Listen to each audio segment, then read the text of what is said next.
Dans la commune de Yopougon, de nombreux charniers et fosses communes ont été découverts à divers endroits. Nos reporters se sont rendus sur les lieux. Leur constat dans un commentaire de Sylvie Touré. Monticule de terre aurait été enfoui de nombreux corps. Nous sommes à Yopougon. Ici, les victimes de la crise post-électorale se comptent par dizaines, parfois par centaines, dans les quartiers d'Oukouré-Sikobois, Mamifete, Sika Sokowet que nous avons visités. Le 12 avril 2011, environ de 11h30, il y a les miliciens qui sont entrés ici. Ils sont commencés à tuer les gens, les jeunes, gras dans les quartiers. Jusqu'à le soir, on a trouvé 34 corps. Dosso Adama est inconsolable. Ses 5 enfants ont tous été tués. Sur les lieux du crime, il présente les impacts des balles qui ont décimé sa famille. Les 5 enfants là, il y a un qui a 30 ans, il y a un qui a 28, il y a un qui a 24, il y a 2, il y a 23. J'ai donné les dieux. Destruction des biens, tueries, pillage, vol et viol, tout y est passé. Ils sont rentrés dans la chambre des filles. On avait une soeur là, elles l'ont violée. Maintenant, nous, on est rentré dans la douche. On est resté dans la douche en train de prier. Dieu a fait que nous on a eu à s'échapper. Les populations de Yopougon n'ont qu'un seul souci, débarrasser les quartiers de ces charniers aux odeurs nauséabondes. Ces mecs qui sont venus enterrer le corps, il y a beaucoup de gens qui sont restés à la maison. Le quartier, il a besoin de soins. Les enfants là, il faut rentrer chez chacun. Les enfants ils sont malades. Matin même là, j'ai accompagné 5 hôpitaux. Passé la crise, les habitants de Yopougon ont une autre hantise, celle d'une épidémie de choléra qui pourrait résulter du non-enlèvement des cadavres dans les différents quartiers. Au-delà de 75 ans, on ne doit pas être candidat. Parce que on ne doit pas être candidat à la présidence de la République. Parce que c'est un moment où on est fréquemment malade, Beaucoup de vos supporters souhaiteraient évidemment que vous puissiez concourir en 2025 à l'élection suprême. Moi, je n'exclus rien. Je suis en politique. J'ai demandé à la direction de mon parti de me laisser faire mes deuils. Surtout pleurer ma maman. Et puis après, je suis un soldat. Je suis au gardien. Je voudrais rappeler à chacun ce qu'il a dit hier. Aujourd'hui, plus de 65% de la population du Côte d'Ivoire a moins de 20 ans. C'est pourquoi, quand le chef de l'État fait des discours et puis il parle de 1944, mais il est étonné que les gens ne le comprennent même pas. Parce que la plupart des gens qui vivent aujourd'hui, ils n'étaient pas nés et ce n'est même pas le problème. Alors quand ils parlent de 44, 45, 46, c'est vraiment pas le problème. Et il faut leur dire, il faut lui dire ça. Ce que je dis, ces conseils ne veulent pas lui dire ça. Or, vraiment, vous là, 44, 45, ça vous dit quelque chose?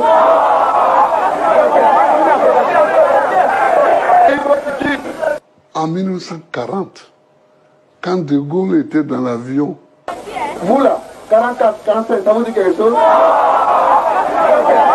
En 1940, quand De Gaulle était dans l'avion, c'est pourquoi, quand le chef de l'État fait des discours et puis il parle de 1944, mais il est étonné que les gens ne le comprennent même pas. Ici, ce qu'on a reproché à Houphouët-Boigny, ce n'est pas d'avoir fait 33 ans de présidence. C'est d'avoir fait le parti unique. C'est un mensonge. L'article 35 règle le problème du Houphouët-Boigny. Les Ivoiriens qui ont rédigé cette constitution pensent qu'à un moment donné, Houphouët-Boigny était trop vieux et trop fatigué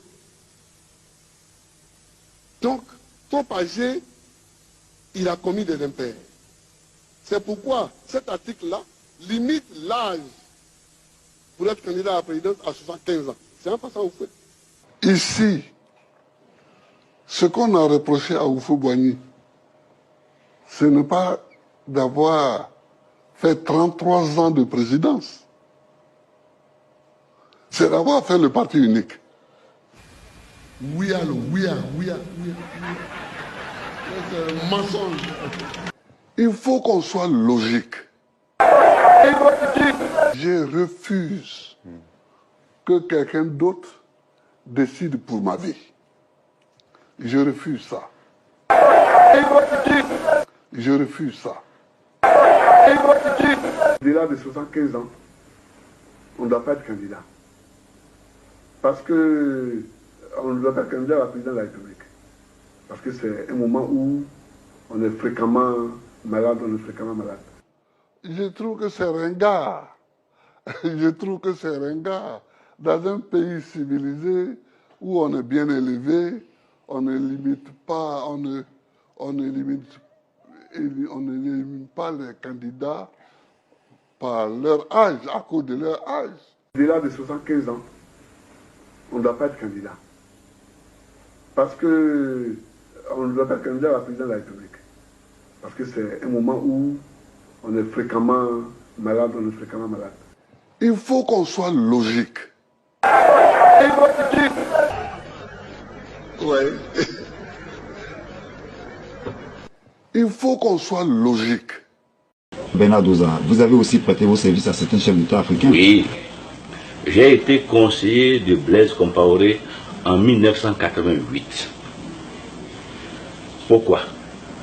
Au lendemain de l'assassinat de Thomas Sankara le 15 octobre 1987, j'ai fait une émission à Paris sur Tropique FM consacrée au Burkina Faso.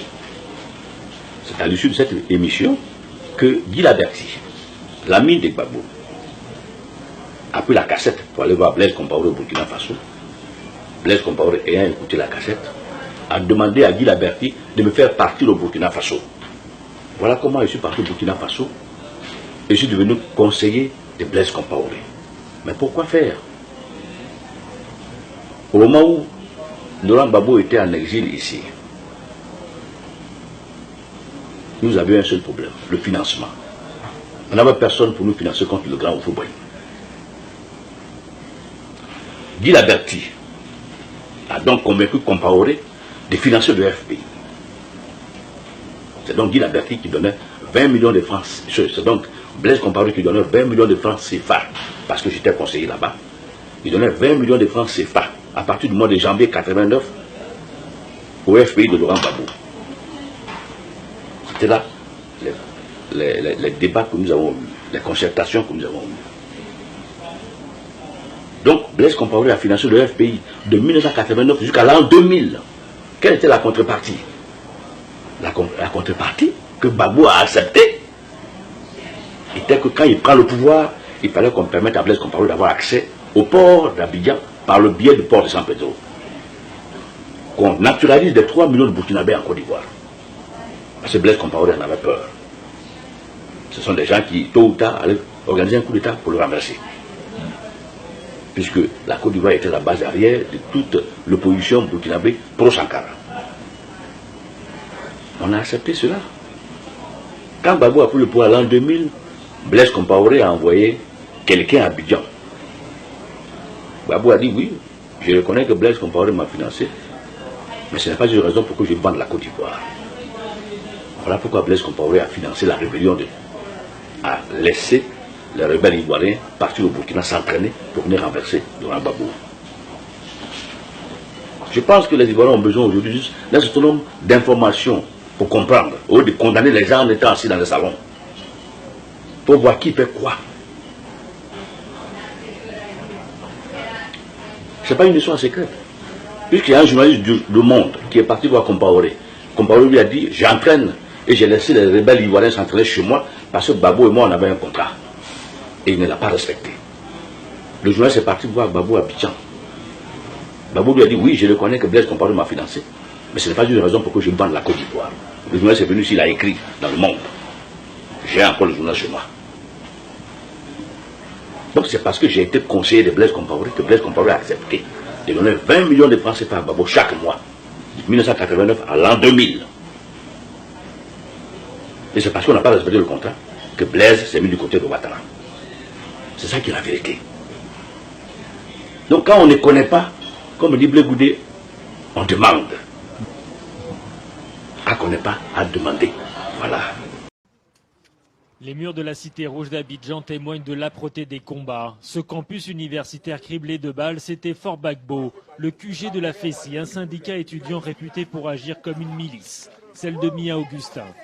Aujourd'hui, ces jeunes affirment l'avoir échappé belle. Depuis la chute de Laurent Gbagbo, les miliciens ont déserté. Tous ceux qui répondaient au nom des ordres de Mia Augustin, tous ceux qui étaient des hommes en armes, qui étaient là sous la coupole de Mia Augustin, il n'y a présentement personne. Car la peur a changé de camp. Dans les rues d'Abidjan circule la rumeur d'une traque meurtrière contre les miliciens de la FESI. L'un d'entre eux, un haut responsable, a accepté de témoigner. Le rendez-vous a été fixé dans une maison à l'extérieur d'Abidjan. Impossible de le situer ni de voir son visage. Il nous demande de lui garantir l'anonymat. Est-ce qu'aujourd'hui vous craignez pour votre vie? Oui, donc on craint pour notre vie. Tout à l'heure, si on sait que je suis là, on peut venir m'attraper. Je voulais que quelqu'un dise voilà, puis on vient. Donc on a peur, beaucoup peur.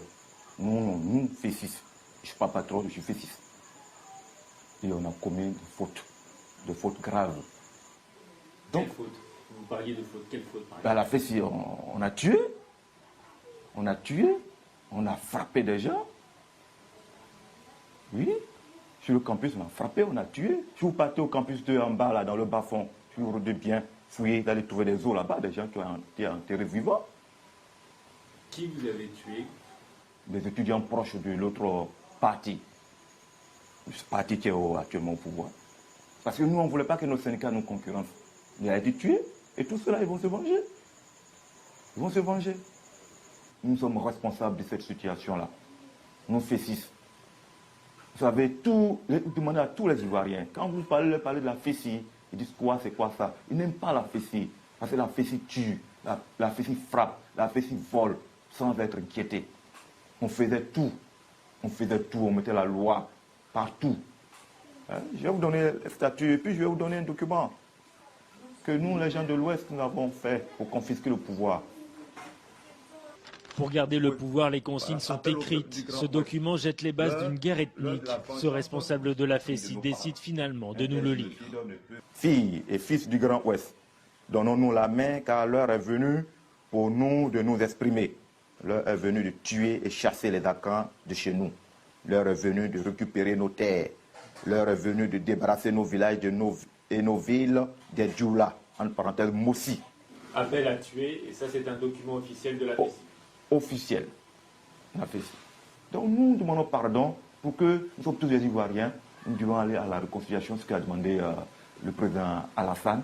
Il a si bien demandé pour ne pas tomber dans les mêmes erreurs que notre chef. Fin de l'entretien, l'homme se dit prêt à reconnaître ses crimes en échange de sa sécurité. En attendant une commission vérité et réconciliation, il demeure reclus entre ces quatre murs. À tout moment, je parle. On dit aussi que l'article 35 de la Constitution est fait pour éliminer Ouattara.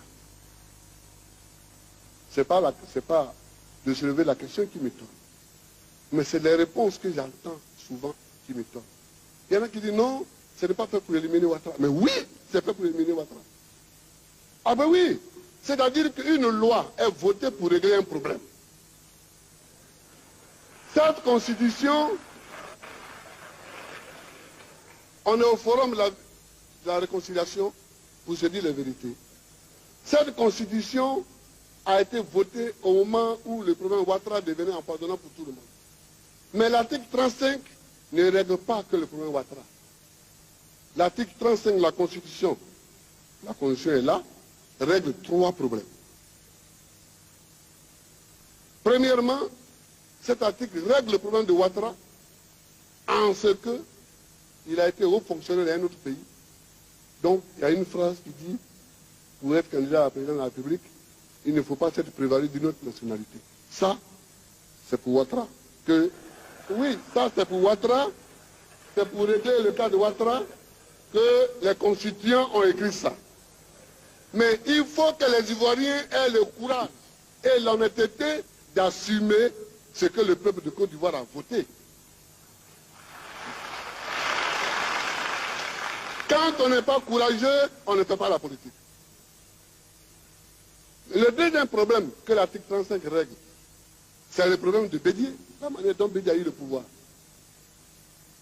Bédié était président de l'Assemblée nationale et l'article 11 faisait de lui un président de la République à part entière. L'article 35 a dissous cet article 11-là et a donné un pouvoir transitoire au président de l'Assemblée nationale, lui demandant d'organiser les élections entre, je crois, 45 et 98. Donc, la manière dont le président Bédié a eu le pouvoir exécutif, on ne pourra plus l'avoir comme ça ici. L'article 35 règle aussi ce cas. Troisièmement, l'article 35 règle le problème du Faux-Boigny. Les Ivoiriens qui ont rédigé cette constitution pensent qu'à un moment donné, le Faux-Boigny était trop vieux et trop fatigué. Donc, trop âgé, il a commis des impairs. C'est pourquoi cet article-là limite l'âge pour être candidat à la présidence à 75 ans. C'est un pas ça au fait. Non. Donc, il faut qu'on comprenne bien, que les problèmes qui étaient posés au moment où cette loi fondamentale était rédigée, ce sont ces problèmes-là qui ont été réglés. Ne voyant plus de problème, j'ai dit que je ne soumettrai pas cette constitution à révision. Demain, une autre génération, l'autre génération d'hommes politiques qui va venir, peut-être se trouvera en face d'autres problèmes. S'il le souhaite, il peut modifier cette constitution. Ou bien il peut écrire une autre constitution. Mais moi, ce sont les problèmes qui se posaient à nous au moment où nous avons rédigé la constitution que nous avons réglée. Elle est là. Il faut comprendre les dispositions. Tu as du personnel sur place? Tu as des soldats? Oui. Bon. Est-ce que le plateau est maintenant sécurisé? Oui. Oui.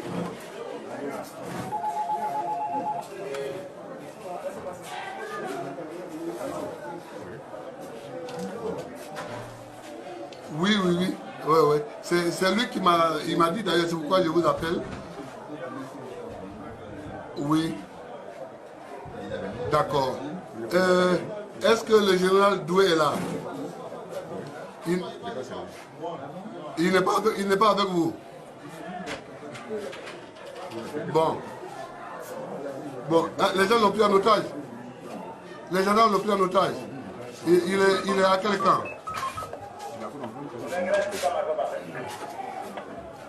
Ah, il est parti à Agban. Bon, d'accord. Bon, écoutez, il faut que... vous n'êtes pas à la présidence. Bon, il faut aller pour sécuriser la présidence. Parce que d'ici ce soir, il faut que je fasse un tour symbolique à la présidence. Vous comprenez? Dès que j'ai demandé à la CNE d'aller siéger et de proclamer les résultats officiels, dès qu'ils vont le faire, je vais aller faire un tour symbolique à la présidence avec mes gardes. Ce n'est pas pour rester, c'est juste pour faire un tour symbolique, voir, et puis je vais revenir. Et je vais demander à l'ambassadeur Ouagnan d'organiser les cérémonies pour qu'on commence à travailler aussitôt. Dès demain matin ou ce soir, il faut que je nomme un Premier ministre. Dès que la proclamation est faite, il faut que je nomme un Premier ministre. Demain après-midi, il faut qu'on ait notre premier conseil de ministres. Vous comprenez? Donc, je compte sur vous pour sécuriser totalement la présidence. Et dès que Honoré Guy va proclamer les résultats, je viens faire un tour symbolique. Vous avez ces coordonnées? Bon, on a vos coordonnées.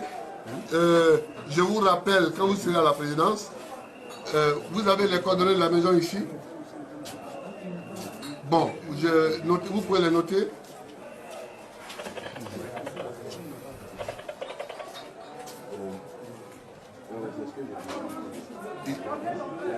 Vous êtes prêts? C'est le 22, 43, 26, 87. Voilà. Ou bien 22, 43, 34, 34, 19. Ou bien 22, 43, 71, 71. Voilà. Dès que vous arrivez à la présidence et que vous avez tout sécurisé, vous m'appelez. Voilà. Allez. Soyez à ma disposition et demandez, renseignez-vous où se trouve Doué parce que je veux rentrer en contact avec lui. Ok? Voilà, parce qu'il faut que tous les officiers soient sur la même longueur d'onde. Ok? Je vous remercie. Au revoir. Et bravo pour les Ivoiriens, bravo pour la Côte d'Ivoire. Et je suis convaincu que Laurent Gbagbo ne décevra pas, en tout cas ses compatriotes, qui ont aujourd'hui et qui célèbrent aujourd'hui, bien sûr, sa victoire.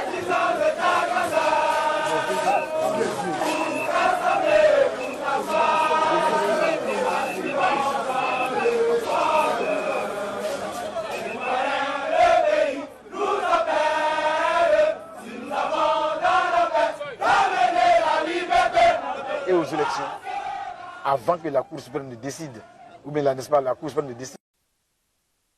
Un dispositif sécuritaire composé de gendarmes et de policiers. Un public soumis à une fouille. Des couloirs occupés par les forces de l'ordre. Nous sommes au palais de justice d'Abidjan. Et c'est ce jeudi que reprend le procès sur l'assassinat de l'ex-chef de l'État, le général Robert Gueye. 9h08.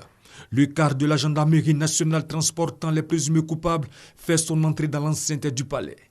Il s'agit de 19 militaires sur les 24 accusés. Ils comparaissent pour les faits d'assassinat et de complicité d'assassinat du général Robert Gueye, de son épouse, des membres de sa famille et des membres de sa garde rapprochée. Les débats de forme ont commencé. Tous ont été présentés au juge Dambélé Taïrou après 3 heures de lecture de l'ordonnance de renvoi. 3 absences constatées parmi les présumés coupables. Le juge renvoie le procès au jeudi 21 janvier 2016. Mais d'autres motifs expliquent ce renvoi. 3 personnes sur les 22 qui ont été renvoyées devant le tribunal qui étaient absents. Alors ces 3 personnes, je précise qu'ils ne sont plus en Côte d'Ivoire. Ils ont été radiés des forces armées, des forces républicaines depuis longtemps. On ne sait plus où ils se trouvent. De sorte que nous avons lancé des mandats d'arrêt.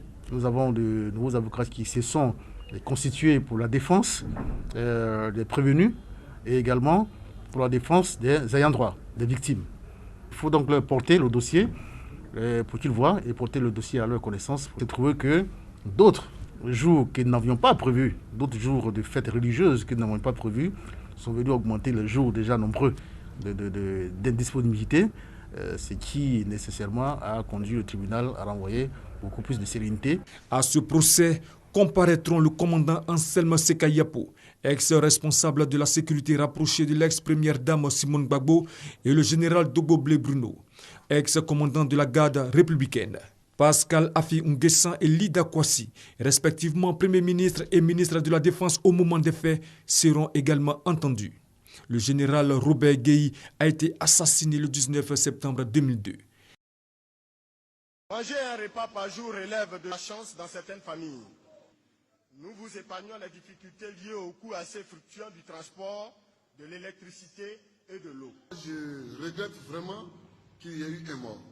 Maintenant, mon rôle à moi, c'est de vous expliquer pourquoi la vie monte. C'est ça. Parce que vous m'avez mis ici, c'est pour que s'il y a quelque chose, je puisse vous expliquer. Aujourd'hui, peut-être que la plupart d'entre vous ne regardent pas toutes les chaînes de télévision. Mais la veille même de votre manifestation, les télévisions européennes ont annoncé que le prix du riz allait doubler. Pourquoi? Parce qu'il n'y a plus assez de riz sur le marché. On n'a pas produit assez de riz. Donc il n'y a pas assez de riz sur le marché. Par conséquent, le peu de riz qu'il y a, chacun le vend à des prix fantaisistes, à des prix très élevés. Si tu ne veux pas, tu laisses. Il y aura quelqu'un pour prendre. le prix triple, le prix double, triple, quadruple. Et nous n'avons pas les moyens, nous, d'arrêter cette famille de plus. Ça ne dépend pas de nous. La seule chose que nous pouvons faire, c'est de dire, les frères, allons cultiver les riz, produisons beaucoup de riz pour notre consommation intérieure. C'est ça qu'on peut dire. Mais le riz qui arrive, je vous assure, le prix a grimpé et le prix n'a pas cessé de grimper encore. Vraiment, le gouvernement de Soro a beaucoup de défauts. Hein. Mais cette cherté de la vie, ce n'est pas la faute du gouvernement de Soro. Ni la faute du président de la République. La santé coûte cher, cher ami. Il faut dire aux Ivoiriens que la santé coûte cher. Et moi, je suis venu leur dire que la santé coûte cher. La santé coûte cher.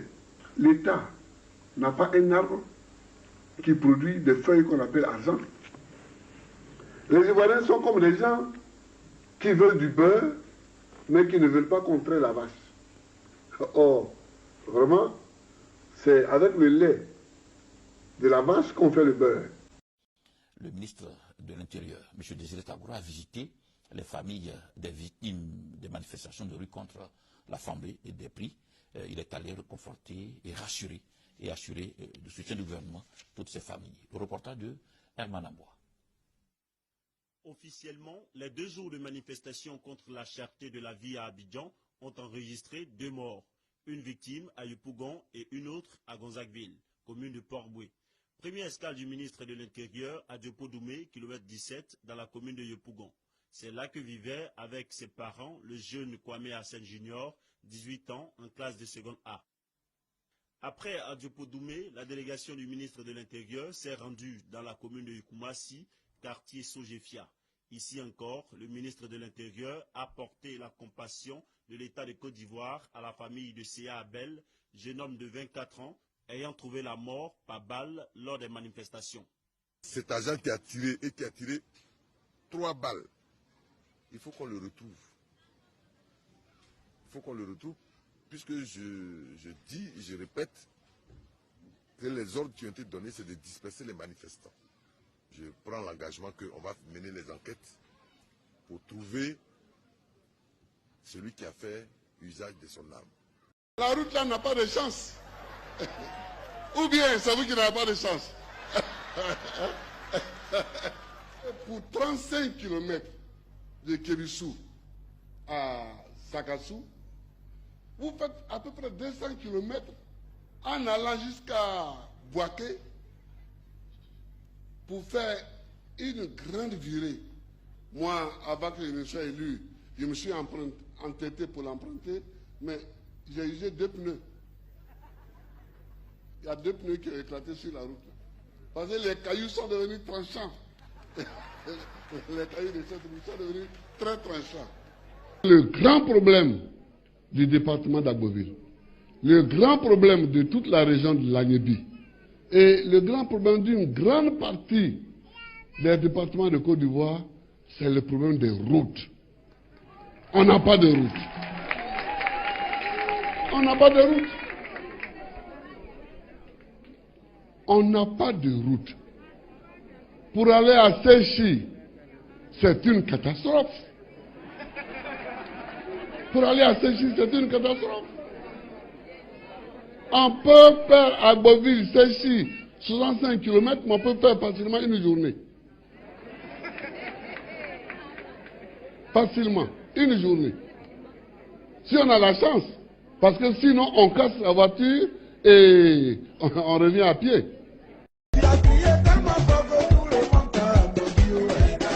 Commencer par l'école, Monsieur le Président. Oui. Quand on parle d'école aujourd'hui, ce ne sont pas les mots qui manquent. On parle des pannes, des ruines, des désastres. Il y a véritablement un malaise. Que faut-il faire pour guérir les... Je vous ai apporté une copie d'un journal officiel. Nous ne disons pas que ça date de votre mandat. Mais justement. L'école était déjà malade en août 1977. en matière de bonne gouvernance. Abel l'a effleuré. Sur ce plateau, ceux qui se sont succédés ont dénoncé une mauvaise gouvernance en ce qui concerne votre régime. Oui, alors, bon, je ne vais pas faire de polémique, parce que je ne vais pas fuir le problème qui m'est posé. Il faut que les gens constatent que si on est au pouvoir, des gens peuvent voler, des gens peuvent voler, des gens peuvent voler. Un haut fonctionnaire du ministère de la Défense, le colonel de la marine Yao Nguessan, est incarcéré aux États-Unis. Oui. Vous étiez informé de sa mission? On dit souvent, en Côte d'Ivoire et ailleurs en Afrique, quand on t'envoie, il faut savoir t'envoyer. Et souvent, c'est dans la manière de t'envoyer toi-même que tu peux rencontrer des problèmes sur le terrain. Est-ce que vous pouvez dire rapidement un mot sur ce que les Ivoiriens ont appelé Melcro, le carrefour de l'Indénié qui offre une image? Oui, je peux dire un mot. Qu'est-ce qui n'a pas marché? Qui devait faire quoi qui n'a pas fait? Oh, moi, je ne suis pas là pour accuser un tel ou un tel. Non, non, non. Mel a fait quelque chose d'esthétique. Mais il fallait finir par là. C'est pour ça que j'ai promis de créer une banque de l'emploi. Ouais. Ça, c'est l'auto-emploi. Alors, qu'est-ce que ça va ressembler à cette banque de l'emploi? Vous dites? À quoi ça va ressembler, cette banque de l'emploi? Ça ressemblera à une banque. Oui. Oui.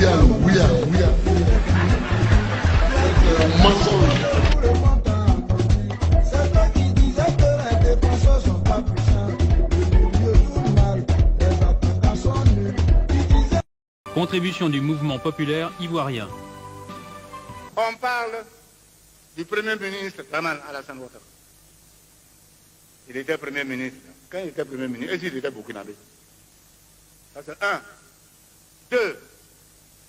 Comment concevoir un étranger à constituer un parti politique et qu'on aille même à l'investiture avec des délégations différentes de tous les partis politiques de Côte d'Ivoire et l'investir? Donc pour nous, au mouvement populaire ivoirien, Alassane Draman Ouattara est bel et bien ivoirien. Pour nous-mêmes, le problème était résolu.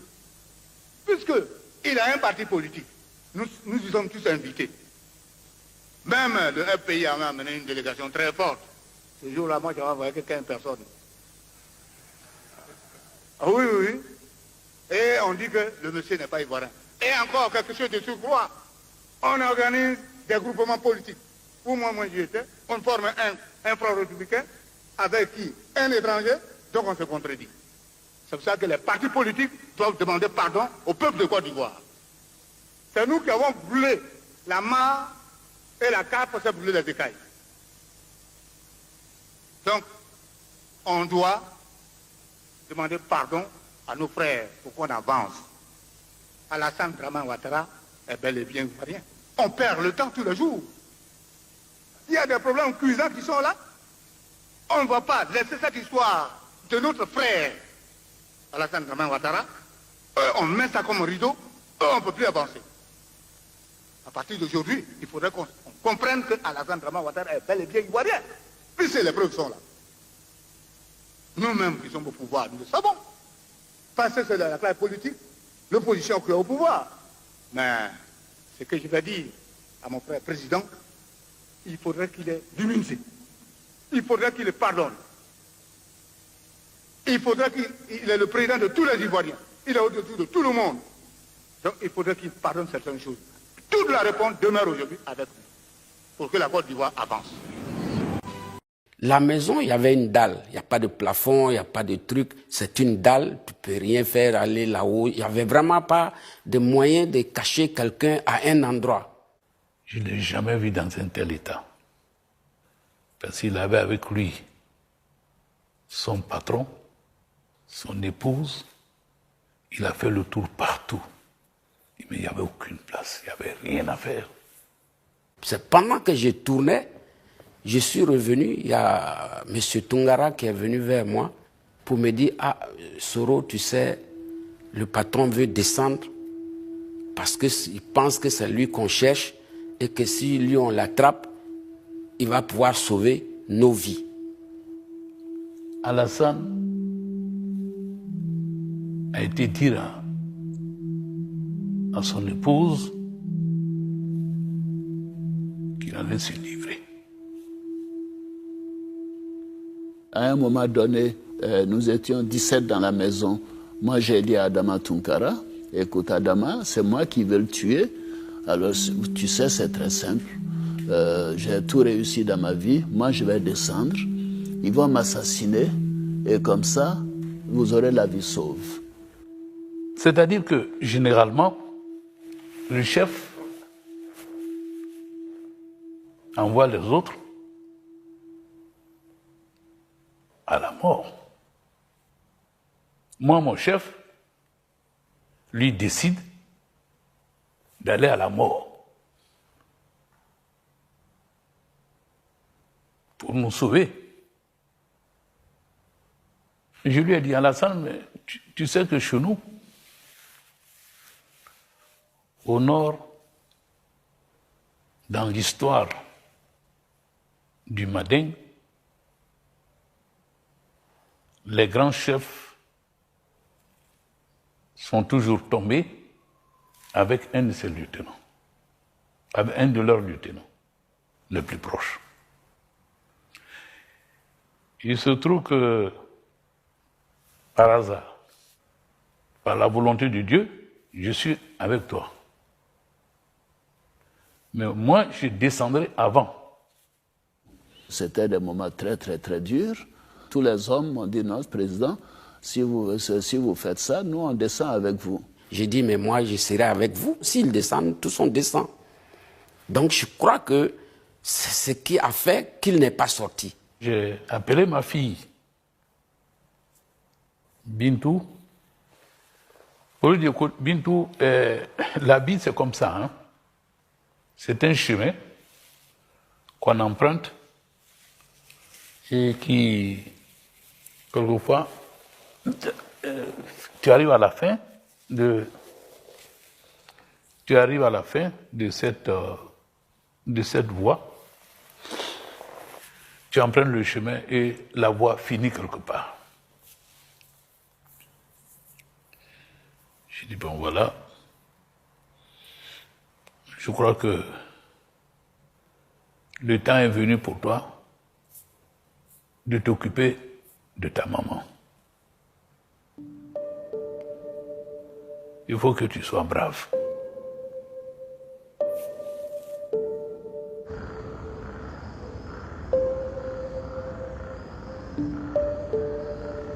L'escadron de la mort menace désormais de défoncer la grille de la résidence de l'ambassadeur d'Allemagne. Pendant ce temps-là et dans l'urgence, l'ambassadeur de France et mon père s'activent en coulisses. C'est là que j'ai donc reçu un appel de l'ambassadeur Renaud Vignal me disant « Monsieur le Premier ministre, je viens de recevoir un appel du président Chirac, je viens vous chercher, tenez bon. » Entre 11h30 et minuit, on nous a dit de descendre avec 3 véhicules.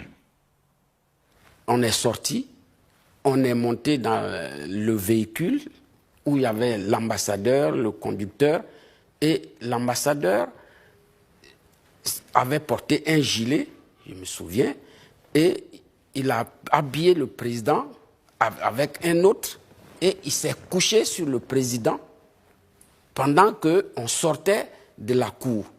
Dominique et moi, nous nous sommes couchés sur le siège arrière, on nous a recouverts de gilets pare-balles, et c'est comme ça que nous sommes sortis, parce que quand on sort de ma résidence, il fallait passer devant la résidence présidentielle pour aller à la résidence de France. Alors, je peux vous dire que c'est des moments dont je me souviendrai.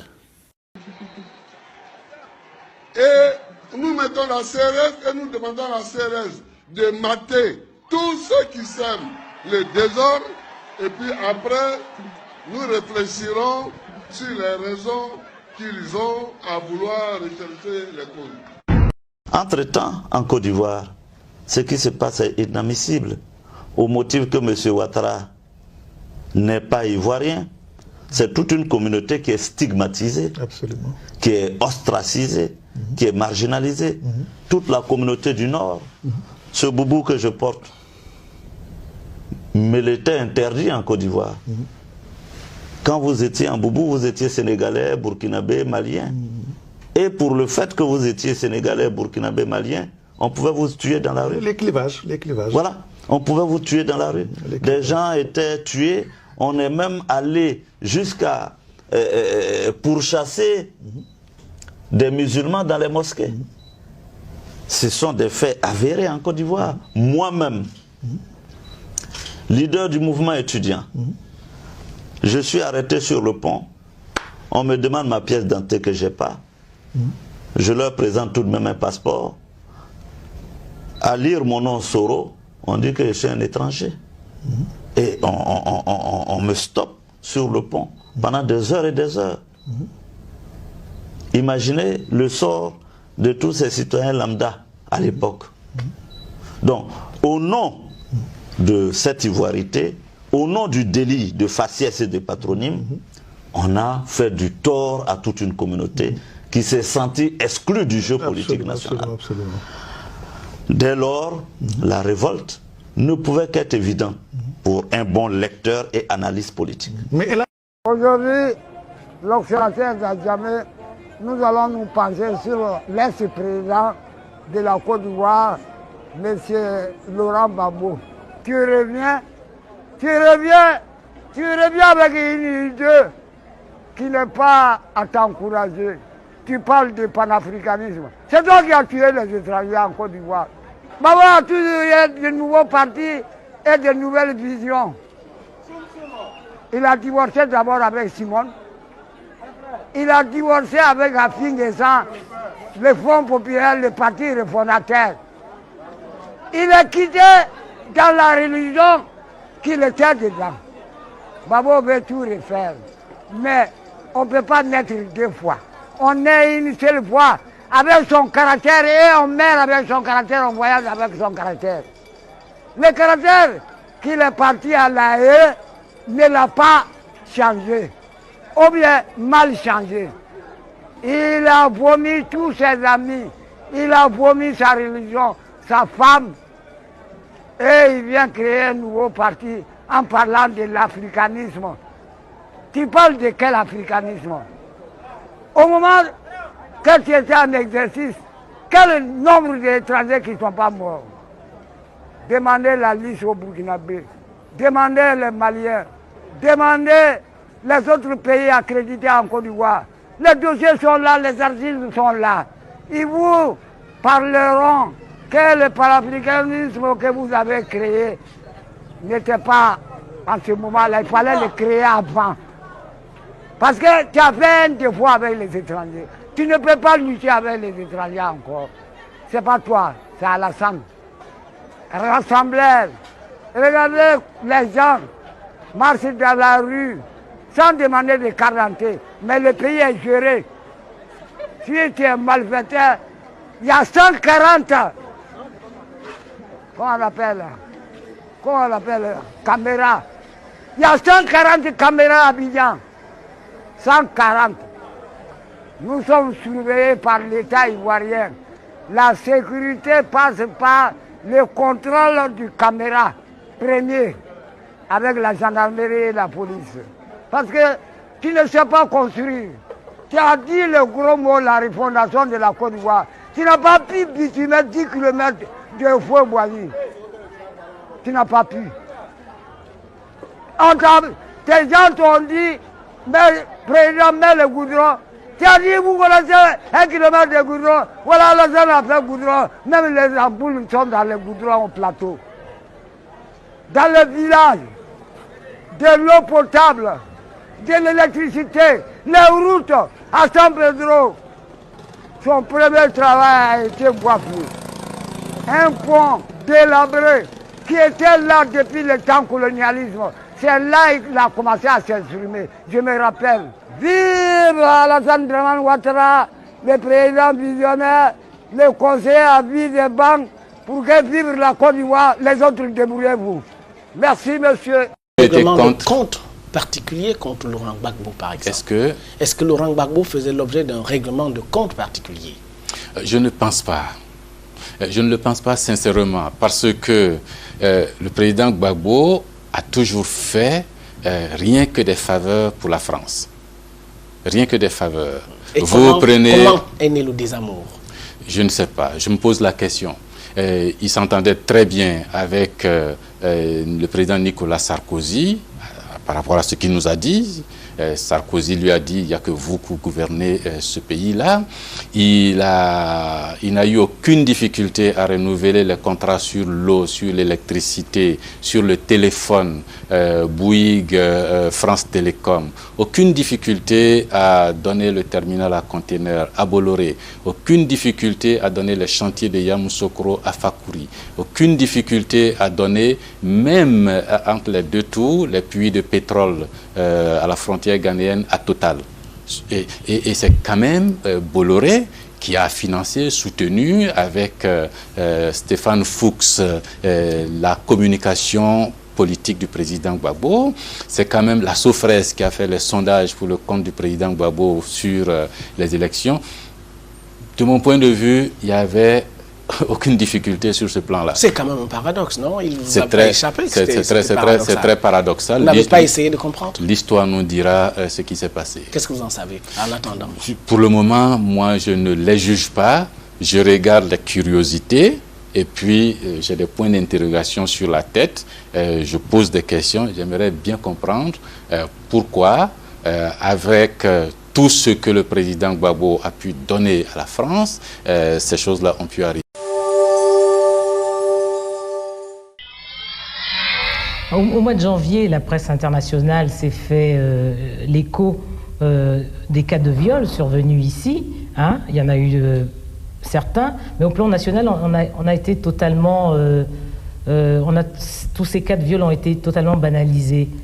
Est-ce que ce n'est pas assez regrettable de banaliser aussi des actes aussi répréhensibles que le viol, surtout le viol des femmes? C'est vrai, c'est vrai. Mais il faut dire que ces cas de viol se sont produits dans un contexte politique assez spécifique. Et voilà. Mais oui, mais est-ce qu'on doit tenir compte de l'appartenance politique d'une violée? Ce n'est pas ça le problème. Le problème, ce n'est pas l'appartenance politique de la violée. Le problème, c'est pourquoi les gens manifestaient. Est-ce que vous voyez? Pourquoi les gens manifestaient? Et à quel moment ces viols-là se sont produits? Et c'est ça. Et dans la mesure où les Ivoiriens désapprouvaient totalement les raisons de ces manifestations. Je ne sais pas si je me fais bien comprendre. Il y a eu l'amalgame politique, il y a eu la désapprobation de la population. Cela fait qu'aujourd'hui, les enquêtes se déroulent, mais que, bon, les gens se disent un peu, c'est peut-être un peu eux-mêmes qui ont cherché cela. C'est peut-être un peu eux-mêmes qui ont cherché cela.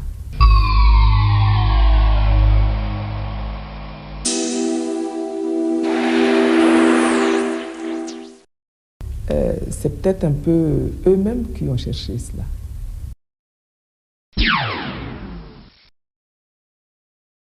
Si Simone devient président de la République, c'est qu'elle va commencer pour terminer, commencer à tuer la Sélanie Tchélé là d'abord. Je vous dis parce que moi je suis une personne de révélation. Je vous dis parce que les personnes comme ça, les révolutions comme les Hitler, c'est des personnes quand ils prennent pouvoir, là, qu'ils arrivent comme ça, là, ils commencent par ceux qui peuvent les emmerder. Il ne faut pas qu'on regrette demain. Simone Gbagbo est piquée, elle n'a pas un cœur d'une femme. Non, elle n'a pas un cœur d'une femme tolérante. Non, elle est très méchante. Et quand une femme est méchante, ça pas dans un gouvernement qu'elle va pas être méchante. Non. Vous avez compris? Et je vous ai dit ici que bon, je ne peux pas tout dire, mais dans ma maladie, dans mon truc, machin, parce que j'étais une victime de guerre, je détiens beaucoup de choses. Vous avez compris? Notre frère du Nord, Fofana Youssouf, a pris des jeunes du Nord qu'ils avaient organisés, effectivement, pour que ces jeunes du Nord puissent éliminer les Burkinabés. Et c'était Simone qui était à la base. Avec Blé Goudé. Ça veut dire que je ne suis pas en train de parler pour parler. Je vais brandir les preuves avec des cassettes où Blé Goudé disait brayer les allumettes et payer les pétroles. Vous voyez, tous vous connaissez les Aoussa comme ils sont. Brûlez-les. Moi j'ai la cassette. Voilà. Je vais aller montrer ça. Et puis je vais poser plainte. Blé Goudé va retourner en prison. Non, il a intérêt à dire à Simone Yves. Donc, c'est pour vous dire quoi? Que Simone Yves Gbagbo, c'est une femme. Vous la voyez comme ça, c'est une femme, oui. C'est une maman à nous tous. Mais Simone n'a pas un cœur d'une femme, de Dieu. Vous voyez? Et quand les gens viennent puis font des révélations, moi je vous dis aujourd'hui qu'il y a une paix effectivement sur la tête de Simone Veil Gbagbo. Il ne faut pas qu'elle va provoquer la colère de Dieu, parce que la colère de Dieu là, a une limite. Voilà, c'est ce que j'ai voulu dire. Les gens, parce qu'on l'a simplement insulté. Vous avez vu? Donc, ça veut dire quoi? L'escadron de la mort qu'elle a créé hier, qui a tué plein de personnes, puis elle a joué à l'innocente, et puis elle est là comme ça, elle a fait comme ça. C'est elle qui était venue au palais, qui a dit, oh, honte, Bama, honte, et puis les gens devaient aider Gbagbo, puis non plus aider Gbagbo là. Donc, quand elle a mis tout ça là, et puis elle a créé ce scandale là, comme le Seigneur a dit que celui qui viendra créer ce scandale là, et malheur pour lui là. Donc, elle s'en va tout droit dans sa force. Tout ce que vous voyez comme coup ajusté et autres là, on pense à Alassane Ouattara. Non, non, non. C'est elle qui est devant, c'est Simone Veil Gbagbo qui est devant, effectivement, toutes ces atrocités là. C'est elle qui est devant, parce qu'elle est une experte aux atrocités. Parce qu'elle a créé hier le scandale de la mort, et elle sait comment l'escadron de la mort opérait. Son copain s'est cassé, son gars s'est cassé, qu'il est en prison, il peut témoigner. Donc, quand c'est comme ça là, hein, c'est une experte en torture, c'est une experte en choses, mafia. Donc, elle, on lui a donné le rôle. Simone Veil est en train de former une rébellion. Ces gens-même là qui sont en train de la nourrir, elle, l'argent, la même argent, elle est en train de former Junior Gbagbo qui est là-bas, de rebelle là-bas. Elle est en train de donner l'argent pour qu'il passe coup d'état. Mais ça ne va même pas réussir, ça ne va pas aller quelque part. On vous a dit que Simone a même vraiment, on n'a qu'à prier pour elle. Tu as compris? Donc, le problème aujourd'hui là, c'est ça qui est là, mes chers amis. Comment toi, tu sors de la prison nette là, hein, et puis ça ne dure pas net, et puis Aboudraman Sangaré meurt, hein, attendant de voir quelque chose. Attendant de voir quelque chose. Tout ce que vous avez fait dans le secret là, Dieu va vous faire dévoiler ça. Puis un jour, vous allez avouer ça. Vous allez avouer ça. Parce qu'on n'est pas méchant jusqu'à ce point. Les Ivoiriens vous ont aimé, les Ivoiriens ont prié pour qu'effectivement ce pays là, ça soit chaud. Donc il y a déjà des traites, des gens qui sont en train de faire des choses pour détruire les Ivoiriens. On ne va pas les laisser. Que chacun prie de son côté. On ne va pas les laisser, mes chers amis. On ne va pas les laisser. Je vous dis aujourd'hui, on ne va pas les laisser, je vous dis. Donc, moi, c'est ce que je voulais vous dire. Donc, tous ceux qui sont passés, ils aiment Simone. C'est-à-dire que vous voyez, non? Quand vous voyez bien, là, il y a une qui disait que les Akans, tous les Akans sont avec vous. Vous êtes avec Simone. Vous pensez que les Akans sont sauvages? Les Akans ne sont pas bêtes. Les Akans ne sont pas bêtes, hein? Il n'y a pas un peuple plus intelligent que les Akans. Parce qu'eux, ils sont basés effectivement sur des valeurs. Akan ne peut pas suivre Simone. Akan ne peut jamais suivre Simone. C'est quelques Akans corrompus à qui on donne à manger. Et puis bon, c'est très rare même d'abord. Mais ceux-là, ils sont avec elle parce que quand même, comment ils vont faire? Ils connaissent son cœur, ils savent qu'elle a un cœur monstrueux. Donc si jamais, ils peuvent tuer. Au moins, elle avait fait escadron de la mort là. Elle tue les gens. Moi, j'étais au palais de la culture, un matin, elle envoyait les gens. Parce que, à cause des petites lettres que je l'ai écrites, la Simone m'a gardé rancune jusqu'au jour. Vous vous rendez compte, une première dame, hein, première dame, ça dit que quelqu'un qui veut être président. Quelqu'un qui veut être président de la République, et puis qui est une femme. Déjà, on ne peut pas ouvrir la bouche, quelqu'un bête tu en même temps.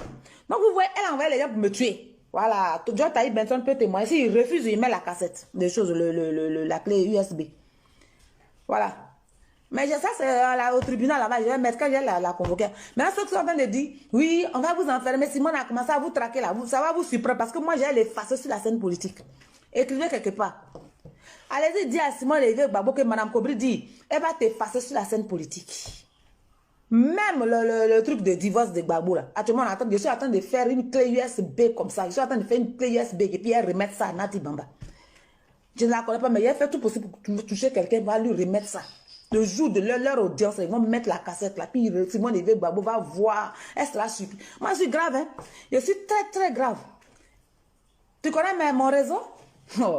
Il y a des gens même qui parlent, vous ne les connaissez pas. Vous les appelez des robots, mais ce sont mes réseaux. Et puis, comment vous pouvez appeler les gens des robots? Et puis, ces personnes-là viennent et puis, ils font des concours. On dit, bon, mais il y a concours, on vous donne 50 000. Faites concours, et puis vous faites concours, et puis, on vous donne 50 000 et puis vous partez, on met chèque au portable, vous partez pour vous donner. Pourtant, vous dites que ce n'est pas des hommes, mais c'est des robots. Non, ça veut dire que dites qu'il y a des gens derrière. Voilà, je vais vous montrer les preuves de Simone Veil Gbagbo. Avec les ATB Williams, avec les CKCK et autres. Là, il n'a qu'à faire erreur. C'est ce que ça vous dit. Maintenant, ceux qui auront les yeux pour pleurer, là, ce sont ces partisans qui n'ont rien compris. Et puis, vous savez aussi, comprenez aussi que l'Ivoirien aussi, il y a beaucoup d'Ivoiriens aussi, ils mettent les gens dans le problème puis ils te laissent. C'est ce qu'ils veulent faire à Simone. Ceux qui nous insultent aujourd'hui pour dire que hey, Simone va enfermer à lettre. Oui, elle peut enfermer à lettre. Elle peut même la déférer parce qu'elle a envie de faire. Mais moi, je dis, il a posé plainte à Simone.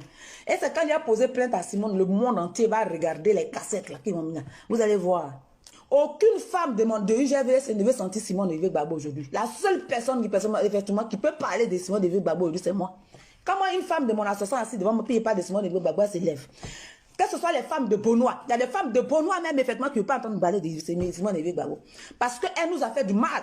Et simplement, les athées à parler mal de Simone Evé Gbagbo. Simone Evé Gbagbo est partie l'arrêter à l'aéroport. C'est pour vous dire quoi? Que Simone Evé Gbagbo ne pouvait pas être capable de poursuivre une personne pour l'aider. Elle, tout ce qu'elle a, ce sont les petits jeunes là. Voilà. Les femmes là. Les femmes de choses là. Là-bas là. Ils étaient très sensibles à ces petits jeunes là qui venaient effectivement les côtoyer là. Parce que des jeunes viennent, ils sont dans des quatre, ils vont avoir 4 mètres, des ministres, des femmes ministres, des femmes, comment elles appellent la même, les choses, comment on appelle, les gnagnis, appellent pour dire, ah vraiment, c'est lui à faire de soi, puis ils viennent dire que moi, c'est ma copine, tel, moi, ils ne vont pas vous recevoir. On dit, ah, ce petit, il soit telle femme là, ce petit, il soit tel ministre, ah, c'est son copain. Et puis, nous, on est allé là, on ne nous a pas reçus. Ceux-là, ils sont avec elle parce que quand même, comment ils vont faire? Ils connaissent son cœur, ils savent qu'elle a un cœur monstrueux. Donc, si jamais ils peuvent tuer, au moins, j'avais fait escadron de la mort là. Elle tue les gens. Moi, j'étais au palais de la culture, un matin, elle envoyait les gens. Parce que, à cause des petites lettres que je l'ai écrites, la Simone m'a gardé rancune jusqu'au jour. Vous vous rendez compte, une première dame, ça dit que quelqu'un qui veut être président.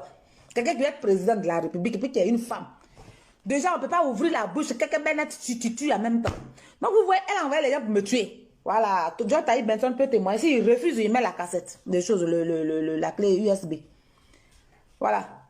Mais ça, c'est au tribunal là-bas. Je vais mettre quand j'ai la convoquer. Maintenant, ceux qui sont en train de dire, oui, on va vous enfermer. Simone a commencé à vous traquer là. Ça va vous surprendre parce que moi, j'ai l'effacer sur la scène politique. Écrivez quelque part. Allez-y, dire à Simone Evé Gbagbo que Mme Kobri dit, elle va t'effacer sur la scène politique. Même le truc de divorce de Gbagbo là. Actuellement, je suis en train de faire une clé USB comme ça. Je suis en train de faire une clé USB et puis elle remettre ça à Nati Bamba. Je ne la connais pas, mais il a fait tout possible pour toucher quelqu'un, va lui remettre ça. Le jour de leur audience, ils vont mettre la cassette là, puis Simone Evé Gbagbo va voir. Elle sera surprise. Moi, je suis grave, hein. Je suis très grave. Tu connais mon réseau? Oh. Il y a des gens même qui parlent, vous ne les connaissez pas. Vous les appelez des robots, mais ce sont mes réseaux. Et puis, comment vous pouvez appeler les gens des robots? Et puis, ces personnes-là viennent et puis ils font des concours. On dit, bon, mais il y a concours, on vous donne 50 000. Faites concours, et puis vous faites concours, et puis on vous donne 50 000, et puis vous partez, on met chèque au portable, vous partez pour vous donner. Pourtant, vous dites que ce n'est pas des hommes, mais c'est des robots. Non, ça veut dire que dites qu'il y a des gens derrière. Voilà, je vais montrer les preuves de Simone Evé Gbagbo. Avec les ATB Williams, avec les CKCK et autres. Là, il n'a qu'à faire erreur. C'est ce que ça vous dit. Mais ceux qui auront les yeux pour pleurer, là, sont ces partisans qui n'ont rien compris. Et puis, vous savez aussi, comprenez aussi que l'Ivoirien aussi, il y a beaucoup d'Ivoiriens aussi, ils mettent les gens dans le problème puis te laissent. C'est ce qu'ils veulent faire à Simone. Ceux qui nous insultent aujourd'hui pour dire que hey, Simone va enfermer à lettre. Oui, elle peut enfermer à lettre. Elle peut même la déférer parce qu'elle a envie de faire. Mais moi, je dis, il a posé plainte à Simone. Et c'est quand il a posé plainte à Simone, le monde entier va regarder les cassettes là qui vont venir. Vous allez voir. Aucune femme de UGVS ne veut sentir Simone Evé Gbagbo aujourd'hui. La seule personne effectivement, qui peut parler de Simone Evé Gbagbo aujourd'hui, c'est moi. Quand moi, une femme de mon association assise devant moi, puis il parle de Simone Evé Gbagbo, elle s'élève.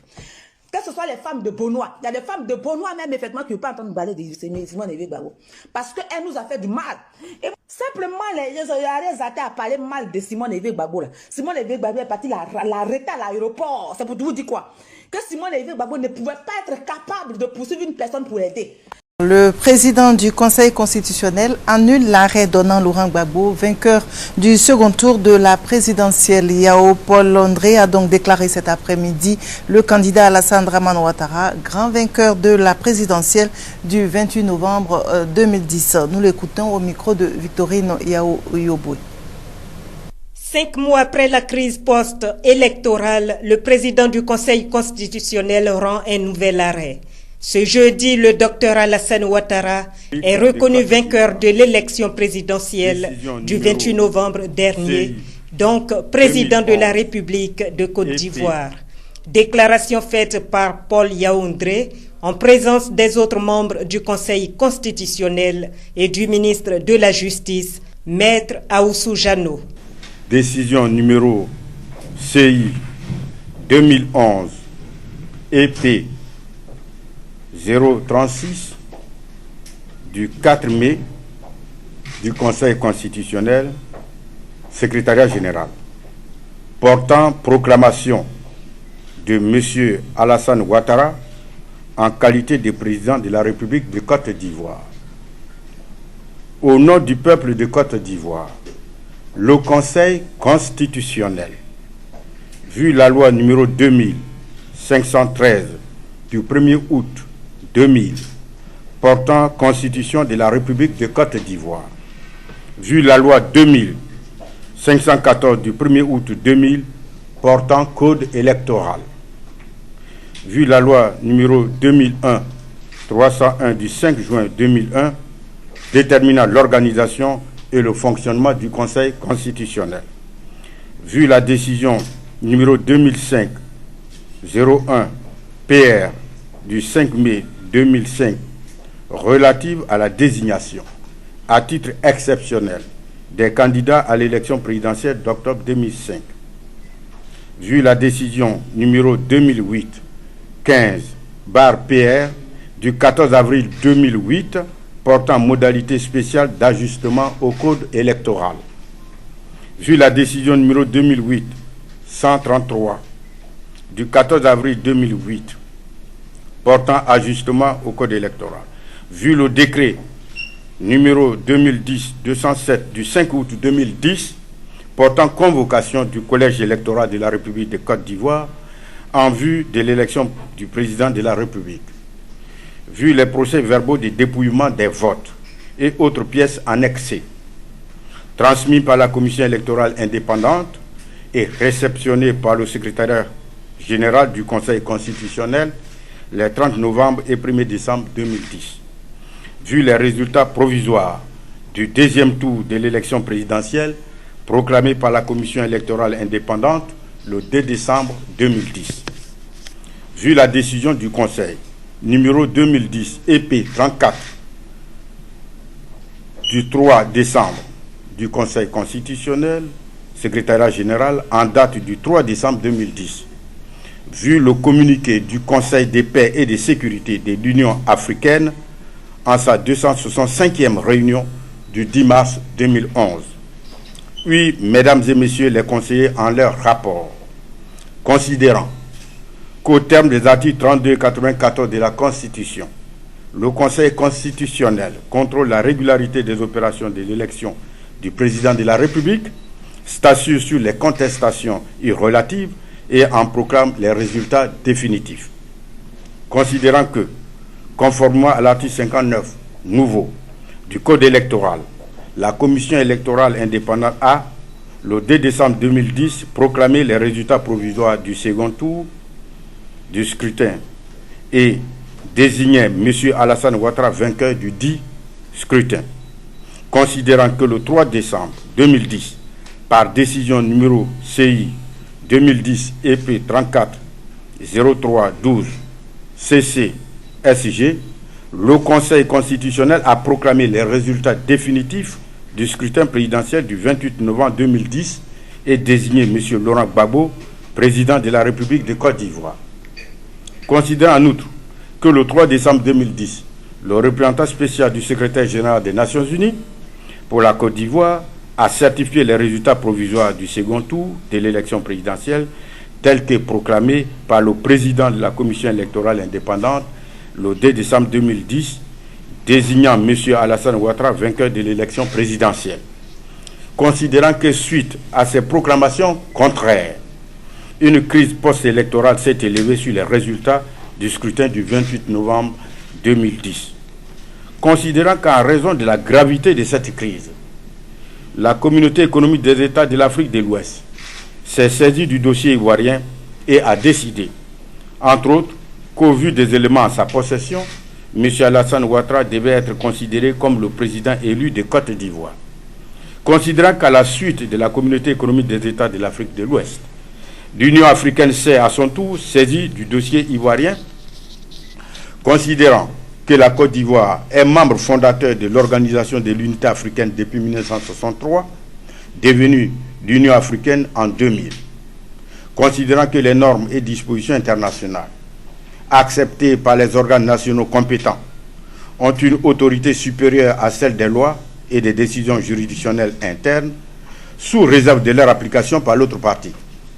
Considérant que lors de sa 259e réunion du Conseil de paix et de sécurité, tenue le 28 janvier 2011 à Addis Abeba, Éthiopie, l'Union africaine a décidé de la mise en place d'un groupe de haut niveau présidé par le président de la République islamique de Mauritanie et comprenant les chefs d'État d'Afrique du Sud, du Burkina Faso, de la Tanzanie et du Tchad. Considérant que ce groupe de haut niveau avait pour mission d'évaluer la situation en Côte d'Ivoire et de formuler, sur la base des décisions pertinentes de l'Union africaine et de la Communauté économique des États de l'Afrique de l'Ouest, une solution politique qui sera contraignante pour toutes les parties ivoiriennes.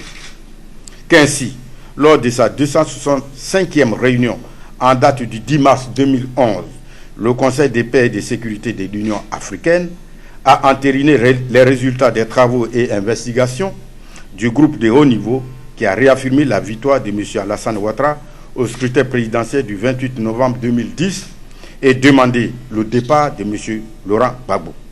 Considérant qu'il convient de rappeler qu'au terme des dispositions du paragraphe 6C de la 259e réunion susvisée, que les conclusions du groupe de haut niveau de l'Union africaine pour le règlement de la crise en Côte d'Ivoire, telles qu'elles seront entérinées par le Conseil de paix et de sécurité, seront contraignantes pour toutes les parties ivoiriennes avec lesquelles elles auront été négociées.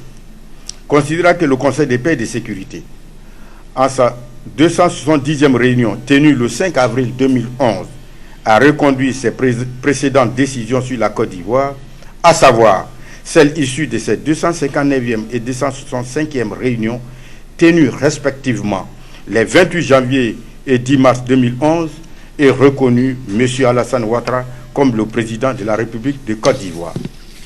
Décide. Article 1er. Le Conseil constitutionnel fait sienne les décisions du Conseil de paix et de sécurité de l'Union africaine sur le règlement de la crise en Côte d'Ivoire. Article 2. Proclame M. Alassane Ouattara président de la République de Côte d'Ivoire. Article 3.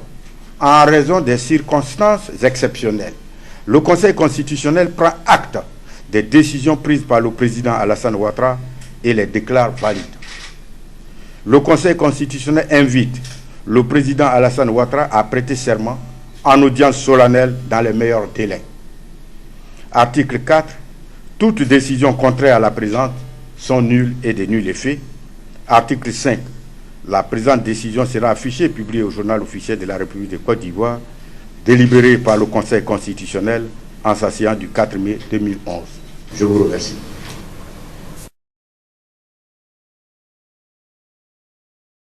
Le Front populaire ivoirien, le parti que nous avons fondé avec M. Laurent Gbagbo, se voulait un parti panafricaniste et un parti de gauche. Dès 1994, les signes étaient là.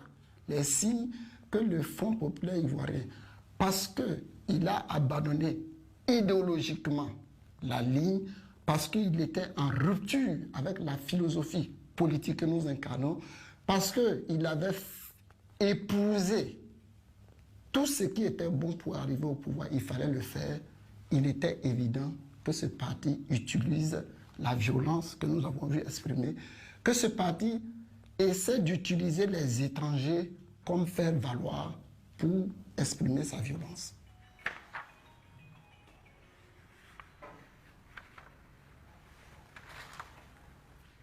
Voici la liste macabre des Maliens tués pendant le règne de Laurent Gbagbo durant les 10 ans de son pouvoir. Agachek Oumar, né en 1985 de nationalité malienne. Diarra Abdoulaye, né en 1961 de nationalité malienne. Ibrahim Amadou Ouedraogo, Modoun Diaye, Mohamed Kamara, Jean-Pierre Zoungrana, Mamadou Bari, Abdoulaye Konaté, Fatoumata Bari, Philippe Nana, Amadou Dembélé. Au-delà de notre petit pays, nous travaillons pour toute l'Afrique. C'est pourquoi Je vous appelle, vous tous ici, à être dignes de l'Afrique. Je vous appelle à être dignes de l'Afrique et à rester debout. C'est pourquoi j'appelle aussi tous les dirigeants de l'Afrique libre, démocrates et progressistes, à se dresser et à prendre position pour la Côte d'Ivoire. C'est mon élève syndicaliste et politique. Et je dis à ceux qui veulent connaître mieux Laurent, je dis il y a plusieurs Laurent Gbagbo. Le Laurent Gbagbo étudiant syndicaliste, le Laurent Gbagbo citoyen ordinaire, le Laurent Gbagbo homme politique et le Laurent Gbagbo chef d'État. Ces 4 individus sont différents. Bon, moi, ça me ferait très mal qu'on qualifie M. Laurent Gbagbo de panafricaniste. Et moi-même, je pensais qu'il était panafricaniste quand il était à l'opposition, à travers les discours qu'il tenait. C'était un monsieur que j'admirais beaucoup à travers les discours qu'il tenait. Mais, une fois que bon, je l'ai vu à l'œuvre, à l'action, donc ça me fera sourire bon, d'entendre que M. Laurent Gbagbo est un panafricaniste.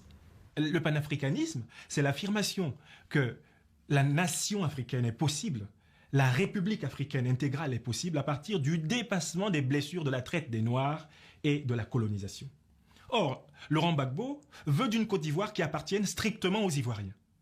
Donc il veut la fin du panafricanisme ivoirien. Car avant Laurent Gbagbo, la Côte d'Ivoire était une république de panafricanisme concret. C'était une république inclusive. À partir de Laurent Gbagbo, elle devient une république de panafricanisme abstrait. Une république où le panafricanisme est un pur dogme, un flatus vocis, un mot jeté en l'air, alors que les pratiques sont profondément anti-panafricaines. Laurent Gbagbo se présente dès lors comme un imposteur pour ceux qui analysent réellement ces pratiques politiques. Bonjour. Le dimanche dernier, au cours du congrès constitutif de son nouveau parti, Laurent Gbagbo est revenu sur la question de la libération de certains prisonniers de la crise post-électorale, notamment les militaires. Apparemment, il ne comprend pas que lui, le chef des files, soit en liberté et eux encore dans les liens de la détention. Quel est le commentaire du gouvernement sur cette sortie de Laurent Gbagbo? Merci.